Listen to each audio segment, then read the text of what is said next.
a todos, irmãos e irmãs. Meu nome é Lourenço do Ponte. Fui convidado pelo Centro Espírita Vinhas de Luz de Praia Grande, Santa Catarina, para falar rapidamente sobre nosso grande irmão e codificador do Espiritismo, Allan Kardec. Hippolyte Léon Denisard Rivail, nascido em 1804 na França, denominado por si como Allan Kardec após, em uma de suas participações numa sessão espírita, um dos espíritos manifestados lhe informou que ele havia em outra reencarnação se chamado Kardec, vivendo na região lá da Gália, junto aos druidas, e a partir disso ele resolveu então assumir o codinome de Allan Kardec.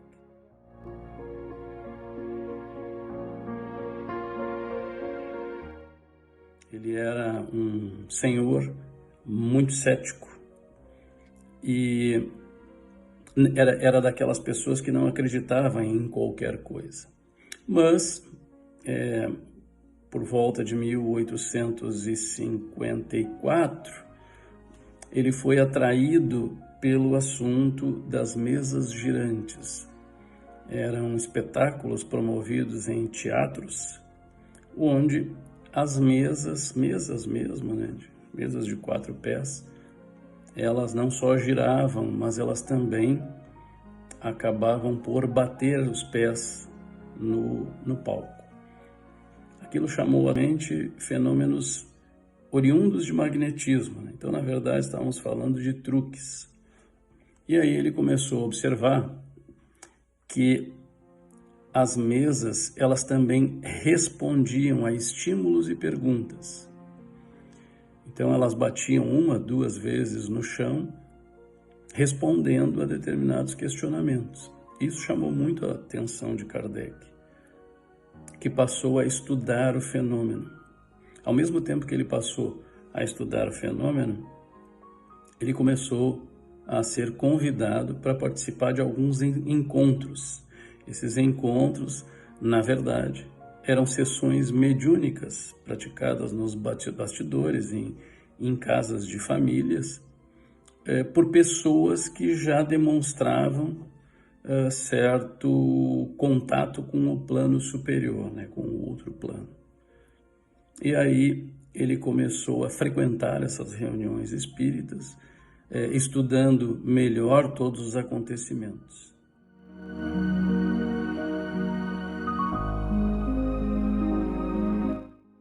Com base nos seus estudos e na participação das sessões mediúnicas, ele começou a entender que as respostas que as mesas davam a perguntas, os estímulos, elas eram oriundas de espíritos que usavam a sua energia para mover as mesas, para responder às perguntas. Tudo isso começou a ficar muito evidente quando ele começou a participar das sessões mediúnicas, onde mensagens começaram a vir, etc. Sua esposa, na época, o apoiou muito nessa questão, porque imediatamente, quando essas manifestações começaram a vir à tona, Kardec e todas as pessoas que participavam daquelas sessões mediúnicas começaram a ser discriminados e perseguidos. O Espiritismo, desde o início, ele foi encarado como uma ciência que misturava filosofia e um pouco de religiosidade. Então, o Espiritismo em si, ele reunia isso tudo dentro de uma doutrina. E Kardec começou, como dissemos, a estudar muito a fundo isso.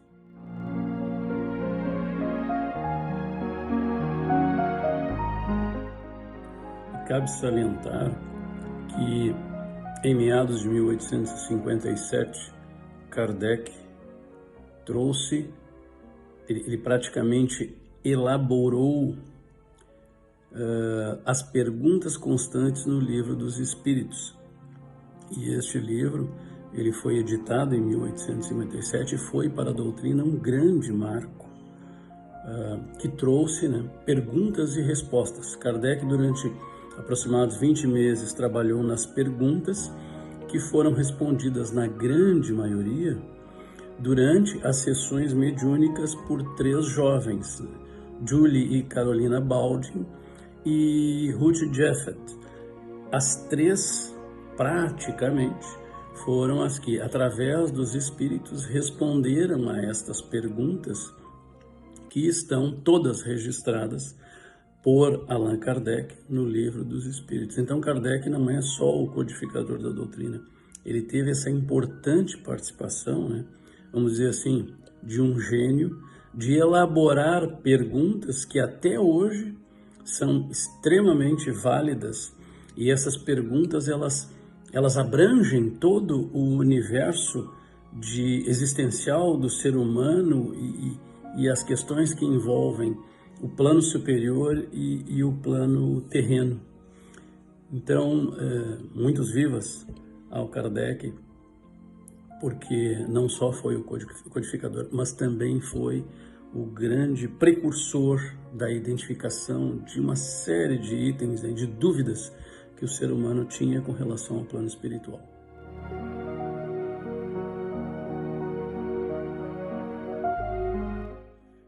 Uma obra fantástica de perguntas e respostas que esclarece muitas dúvidas com relação ao Espiritismo. E ele também foi o responsável pelo famoso Pentateuco do Espiritismo, que são os 5 livros principais da doutrina espírita, né? O Livro dos Espíritos, o Livro dos Médiuns, o Evangelho segundo o Espiritismo, a Gênese e o Céu e o Inferno. Essas 5 obras são a base do Espiritismo, né? Psicografadas também por médiuns, através dos espíritos do plano superior, os quais ditaram ao médium humano todo aquele conteúdo que está lá nos livros. Kardec, no início, foi tido e é tido como inventor do Espiritismo, mas não se trata de uma invenção. O Espiritismo sempre esteve presente, desde as eras remotas do nosso planeta, mas ele nunca foi identificado e codificado, e Kardec recebeu essa missão do plano superior de ser o codificador, o tradutor dos fenômenos espíritas, das suas obras, do seu contexto, da sua doutrina espírita.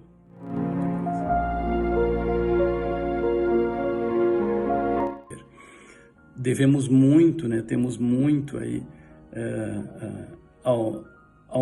de agradecer ao nosso irmão Kardec, que deu sua vida, entregou sua vida ao estudo dos fenômenos espíritas, da doutrina espírita. Inclusive, Kardec foi demitido da escola onde lecionava, justamente porque ela tinha um apelo extremamente católico, e com esse viés espírita que Kardec começava então a descobrir e estudar, a escola passou a não concordar com esses métodos até, e Kardec foi demitido, com dificuldades financeiras, passando muitas necessidades, e ele, junto com a sua esposa, que desde o início lhe apoiou em tudo, né, foi uma peça-chave na questão da vida espírita de Kardec, de tudo que ele nos trouxe como conhecimento espírita. Os dois não desistiram da doutrina espírita, não desistiram de enfrentar os preconceitos da época e de transformar o espiritismo nessa magnífica doutrina que é hoje e que definirá certamente muitos passos do nosso futuro.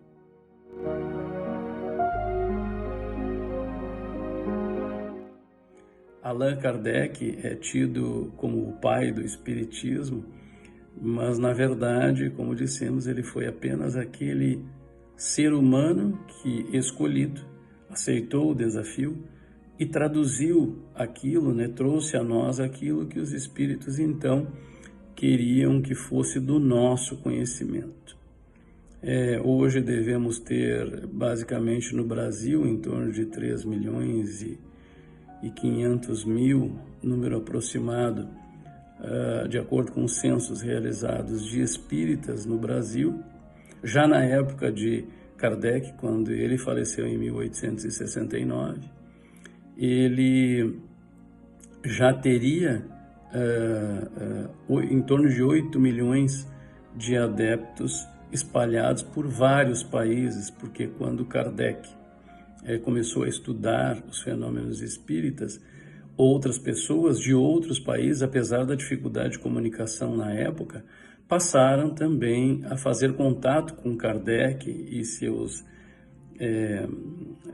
colaboradores, né, nas sessões mediúnicas e obras e tudo mais, passaram a fazer contato com ele, explicando que lá também, né, em outros países, também aconteciam esses fenômenos. Na época, o catolicismo, ele sempre, em especial, né, pelos próprios padres, bispos, sacerdotes, eles sempre atribuíam a questão das manifestações espíritas como obras do diabo. Então, não existia a aceitação de que um ser humano pudesse receber, né, pudesse deixar que um espírito se manifestasse através de si. E isso foi o que, vamos dizer, colocou uma grande dificuldade para que o espírito ganhasse mais força já naquela época.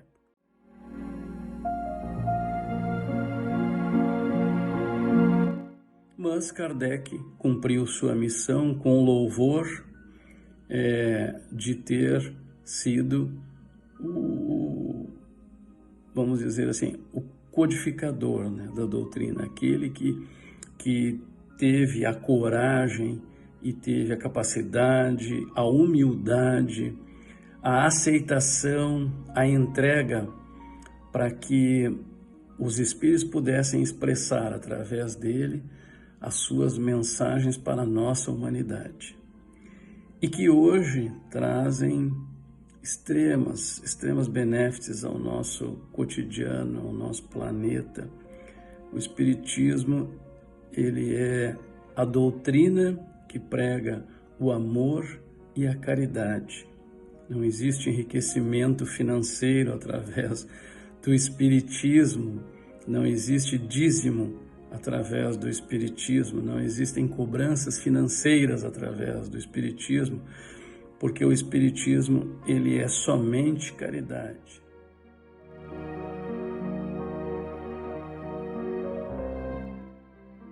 Tanto que existe o dito pelos espíritos de que fora da caridade não há salvação.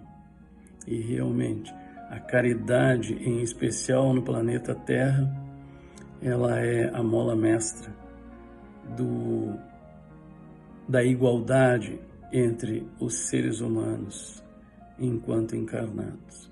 A caridade, ela é aquilo que se traduz através do amor, do carinho, do estender das mãos. Ela é o ato beneficente e que beneficia outros seres humanos que muitas vezes não estão na condição que nós temos, a condição privilegiada que nós temos.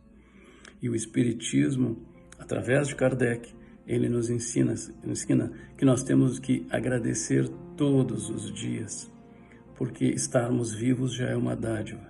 E entender aquilo que temos que passar na nossa vida terrena, na nossa vida encarnada, é o que nos faz crescer como ser humano, como espírito, é o que nos faz deixar uma semente neste planeta de auxílio mútuo, uma semente de ajuda, de caridade, do estender das mãos, em prol daqueles que necessitam e que não tiveram a mesma chance na vida que nós tivemos. Obviamente, porque tem seus karmas a enfrentar, suas passagens terrenas a enfrentar, suas dificuldades, e que foram obra, obviamente, das suas próprias ações em outras vidas.